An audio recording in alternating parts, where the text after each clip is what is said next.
Hello বন্ধুরা, আজকে আমরা শিখব বিভিন্ন রকম পশুর নাম। তো চলো শুরু করি। এটা হলো ভালুক। ভালুককে ইংরেজিতে বলে বেয়ার। এটা হলো ঘোড়া। ঘোড়াকে ইংরেজিতে বলে হর্স। এটা হলো জিরাফ।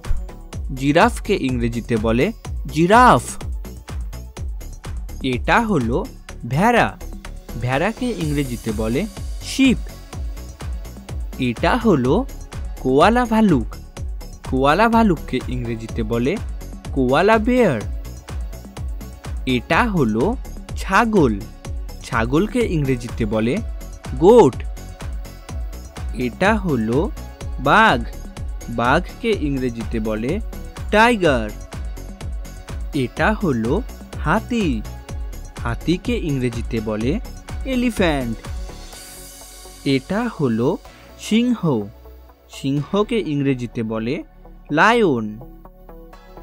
এটা হলো গরিলা। গরিলাকে ইংরেজিতে বলে গরিলা। এটা হলো নেকড়ে। নেকড়েকে ইংরেজিতে বলে উলফ। এটা হলো পান্ডা। পান্ডাকে ইংরেজিতে বলে প্যান্ডা।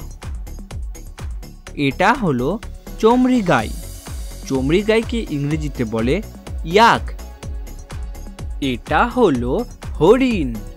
হরিণকে ইংরেজিতে বলে ডিয়ার।